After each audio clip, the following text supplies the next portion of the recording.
Mike Owens here, and today I'm joined by the rude boy, Randy Brown, who's coming off one of the biggest wins of his career versus Francisco Trinaldo this last Saturday. Randy, always a pleasure. How are things with you today? Things are good, my friend. Things are good. How let's get straight into the Trinaldo fight. How couple of days to reflect. What are your opinions on your performance? Um, it wasn't my best performance, but I'm happy that I got the job done against a crafty, gritty veteran like Francisco Trinaldo. But When not overly, happy, but hey, after the dust is settled and everything, I'm like, all right, we got the dub. when you're in there with Trinaldo, what does he do well? And what I mean by that is he's kind of discounted as this 44-year-old veteran. But he did have success in there. So what, when you're in there as an opponent, does Trinaldo do well? I feel like his durability and his presence, right? And he also did something where him being a southpaw, he had an awkward style. He just nonstop movement with his Mm. arms. That overhand left was extremely dangerous, and I knew he was looking for that. But a lot of the times he waits for you to attack, so he punches. He wants to counter you. He's more of a counter fighter. So he's looking to, as soon as you extend your jab or extend anything, he's looking to draw you in. So he wants you to throw at him so that he can cut you off with that big overhand left that he has, or get a hold of you. So I have to be very cautious of that. 100%. When you look at you two guys, there was a particular frame where you look like more than one. I know you were both fighting at welterweight, but you could tell one guy had come from lightweight and one could never make lightweight. There was a massive size difference. I think 6'3" versus 5'8" for Trinaldo. Mm-hmm. It was that an issue? Maybe fighting an opponent so much smaller in stature? Yeah, it's funny because general consensus is like, oh, the guy is you have such a height advantage and reach advantage. It's not about that, right? It's there's pros and cons to being tall. You know what I'm saying? And sometimes when a guy's short, it's not easy to deal with them when they're short. And not to mention a short southpaw. Your hips are right there for him to get. So you have to be conscious of that. He doesn't have to lower his level to shoot. All he has to do is kind of just reach forward and just almost just tackle you to get your hips under your hips. So you have to be careful of that. And also with Trinaldo, for the most part, that left hand, I had to be really cautious of that left hand. You know what I mean? So it was people are saying, well, you could have just got in, throw the knees up the middle. Why aren't you just throwing the knees up the middle? It's more than just throwing the knees up the middle. And he remained dangerous. That's the thing with Trinaldo. Even after the first round, out of the first knockdown, he got up and he made the adjustment, and he never let me dictate what was going to happen in there.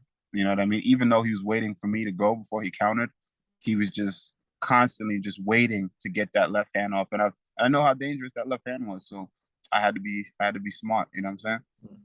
Even in his losses, Trinaldo is one of those fighters where he's very, seems to me at least, to be very good at nullifying his opponents and kind of taking away what's good from their game. You think about the losses to Hernandez and people like that earlier on. It seems to be one of his strengths. No one really looks good against Ronaldo. Is that a fair assessment in your mind?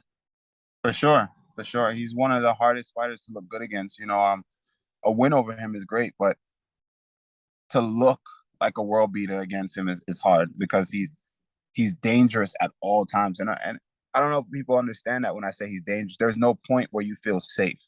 You know what I mean? There's no point where you feel, oh, okay, well, I'm good. You know what I mean? That's why my output was very low in that fight. My jabs, I never really stepped in and committed to any of my jabs really because he did a good, being there was a size difference. He understood range. His range was very good. So even when I would jab, he would pull at the end of my jab, look to fire over that right hand. And he wanted to draw me in. So he can catch that shot. And I just never fell for it. Some guys you got to fight that way. And he's one of those guys you have to fight that way. Mm. You're my guy, Randy. You know that, but so I'm always on the lookout for when your fights get announced. And when this fight got announced, I think certainly myself and a lot of the fan base were kind of perplexed at the matchup. It was a little bit of a strange one. I'd like to Yeah. know what your thoughts were when you got the name Francisco Trinaldo offered to you. The same. I was definitely a little bit like, oh, okay, that's weird out, but I'll take it, But I knew, beside it being weird, I knew it was a test. I knew the style. For me, I'm not really looking at what the guy where he's at in his career at the moment. People get caught up with the age and everything, but look at the level of competition he's facing and look how he's dealt with that thus far. 5-1 in his last 6. So for me, looking at him, I was just like, all right, the matchup is weird, the name is weird, but I know what this is, because I'm looking at the style and the skill set. Most fans just look at the moment, where is he at in his career right now? But you have to be intelligent and look at the skill set, and I knew that the skill set was a test for me. This was one of the questions that I kind of wanted to ask, and in a way, you've answered it. But people seem to focus on Trinaldo's age more than Trinaldo's recent run of form, 5-1, as you mentioned, and never has been an easy out in the UFC. Can I ask, is Trinaldo almost a bit of a thankless win in the sense of when you beat him, people kind of prey on the, well, he's 44 type of thing? Yeah, it was like almost a lose-lose, I felt, in a sense, for at least for the fans. I mean, the UFC knows what's what, fighters knows what's what, but a little bit, I guess, because it's like, hey, you lost to a 44-year-old man, a 44-year-old lightweight, you win. And it's like, hey, well, you were supposed to win. You didn't win great. You didn't win good enough. Like, there's always some shit with these people. So can't really please them. Speaking of not pleasing people and not pleasing the fans, maybe very quickly talk about the fence grab. Yes.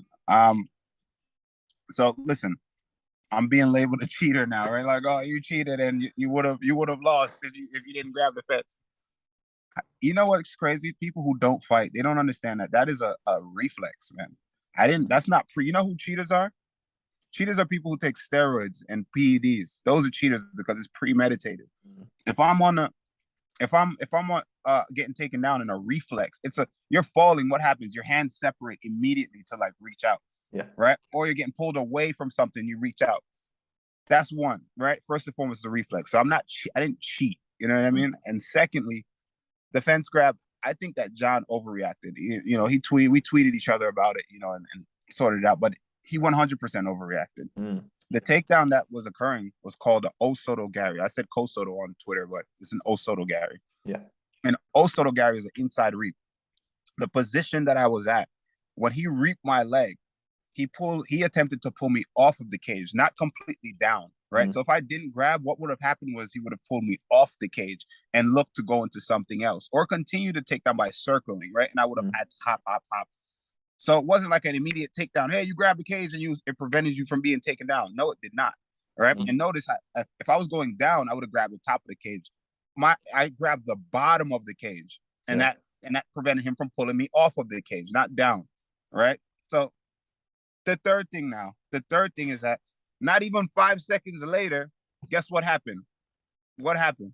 He takes you down in the middle of the cage. He takes me down with a bigger takedown, a better takedown, and lands in a better position on my back. Come on, cut the garbage out. That's such bullshit that they're talking about. It was fight altering, and that's the reason why I won the first round. Bro, he took me down and took my back, and I created a scramble and got up.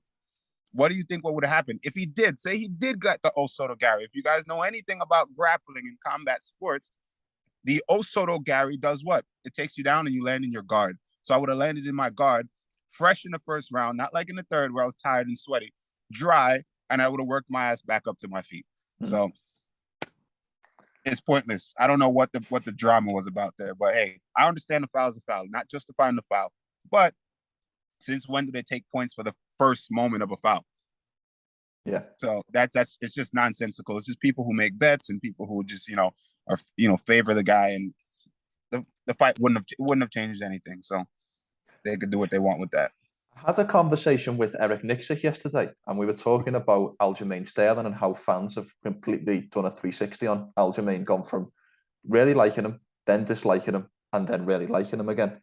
And I think this situation where you're talking about the fence grab, it kind of is a similar situation where it shows the fickleness and the hollowness of MMA fans in many ways.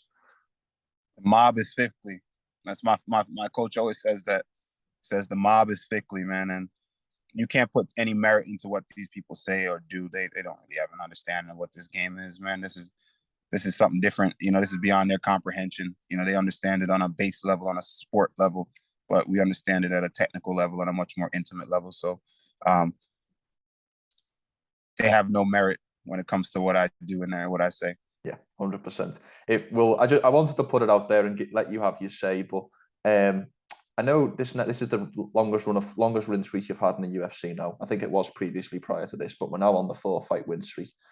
Would it be fair to say you've turned the corner in your career? And if so, what measures have you taken to turn that corner? Absolutely. Just finding myself and putting it together. The thing is, you guys remember I was 6-0 when I got into the UFC. All right. And I say it all the time, right? I'm literally learning on the job. That is what's happening. And you guys are seeing it in real time. You know, I've always had potential. You can go back to my old fights and you see me evolving. You see me becoming who I was supposed to be, you know, and still right now, you know, but I was never one of those guys that, you know, had an extensive wrestling career prior to, or it's, you know, I've learned martial arts and had to put it all together, and you're just watching me do it. That's literally all it is, you know. So it's easy for someone to write you off in the beginning of your career, like, this guy this guy's that, but it never gave me a chance. You know what I mean? So notice I've never lost 2 in a row. I would stumble, but I'd always come back, and those holes will be gone completely because I'm actively getting better. And you used to hear me say it all the time. People just say it. I was never one of those guys to just say it. It sounds good when you say, oh, I'm a brand new fighter every time. I'm a different fighter every time. With me, that it's true. You know, it's true. You can, it's obvious. You can see it. Yeah. And I take pride in that, you know, putting things together and developing and trying to make it, package it as pretty as possible, as good looking as possible. I don't want to go too deep on this, but I'm kind of curious, so I've got to ask, at what points in your career did you feel written off? It's easy. I mean, after any loss, you feel that way, you know. It's just kind of like, and you know, people say, and you just kind of, it's easy to, people say, oh, don't read into it. I mean, I don't really give it any merit, but you can't help but seeing it, you know. And it's like, people just say dumb shit, you know, and they just kind of have a strong opinion about you sometimes, but you're like, you just gotta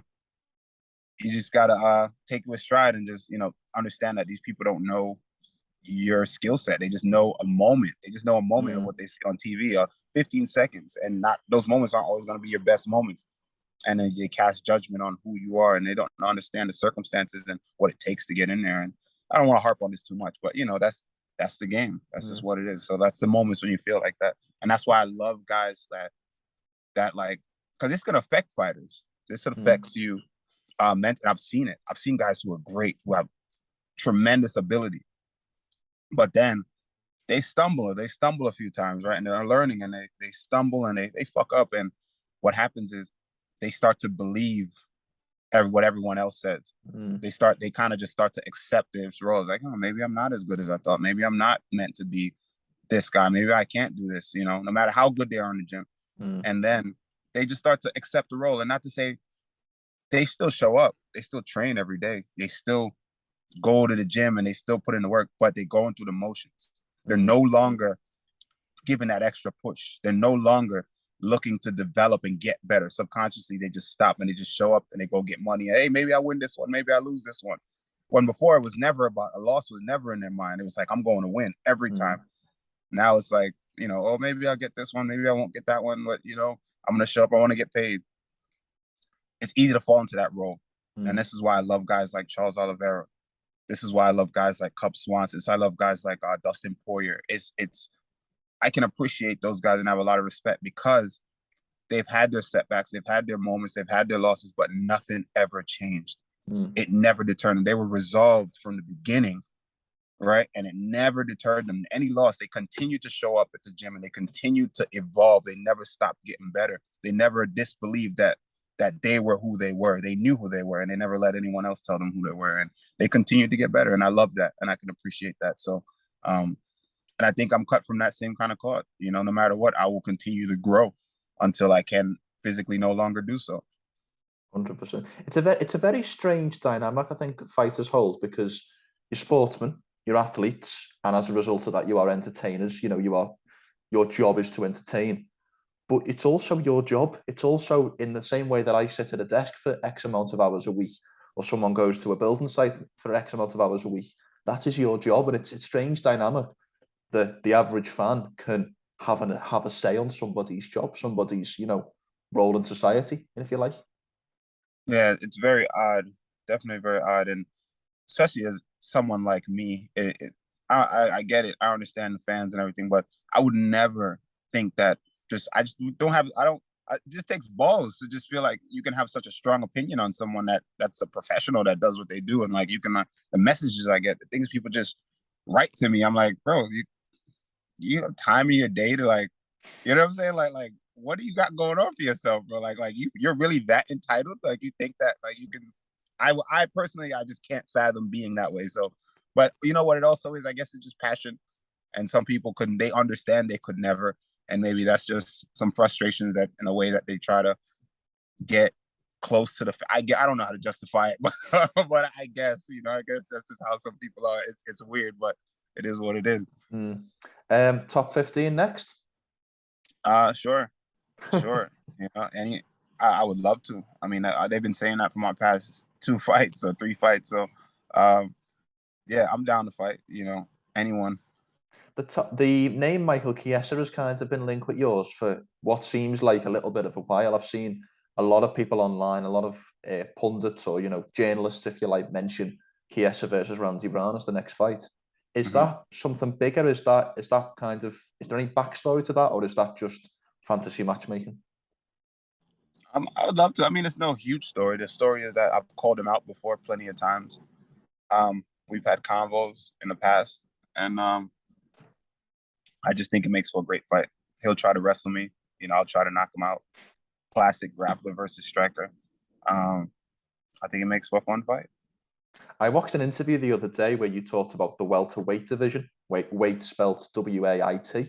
And it hadn't really occurred to me until I saw you say that I don't think, with the exception of Magny and Daniel Rodriguez, I don't think anybody 5 to 15 is actually currently booked. What do you think has led to this welterweight division occurring? Guys guarding their rank. That's all that is. And why would I want to be in the rankings if that's the case? Why would I want to fight a ranked guy? If I can fight outside the rankings, I fight more consistently. As my options of people to fight are much bigger. There's pros and cons to being in the rankings. If I fight in the rankings, those dudes don't fight each other. They just sit around and wait for the right moment. And I get it, to further their career, but I need to be getting paid to be sitting down. I can't fight once every other year or once every year and a half or something like that. I need to fight. I got to feed my family. I got things that I'm doing. I gotta get money, man. So I can't just sit down. Do you think that the welterweight division is a result of personalities, or do you think it is a positional thing? And what I mean by that is, if you were to get into the top 15, do you think you would kind of potentially become a little bit like that and kind of have to strategize who your next opponent might be? That's a great question. I don't know. I mean, I'm down. I'm a warrior, bro. I'm down to fight. If you know my story, I've never turned down a fight. Never. I've taken every single fight the UFC has offered me. I haven't dictated. Unfortunately, I haven't dictated my career in any kind of way. You know what I mean? The UFC has dictated my career, and I fought everybody, man. And nothing will change when I get into the rankings. Nothing will change when I'm getting this big money and these big checks. Like, I'm down to fight. This is what I signed up for. I believe that I'm better, and I believe that I'm growing to be the best in the world. My goal is to become a champion. So why not fight anybody if I think I'm good, right? Neil Magny's last 4 opponents have been below him in the rankings. Daniel Rodriguez has only just got into the top 15. Are you looking at that fight on the 15th and thinking that could be the potential next opponent, the winner or loser of Magny D-Rod? Yeah, we could scrap that. That's a great one. That's a great one to break me into the rankings. But also getting into the rankings, I got to get paid, like I said, because I know what that entails. A lot of waiting. So if you want to get me in the rankings, the people I got to get paid. I got to get paid so that I can. If I fight once a year, I'm still good. Yeah. You've mentioned you want to get a fight in before the end of 2022. How realistic is that? If you give me a percentage, what percentage is the chance that you get another fight before the year's out? It's possible. You never know. You absolutely never know. I mean, I'm fully healthy. I have no injuries at all. Nothing. I'm about to walk to the gym now and go train. You know what I mean?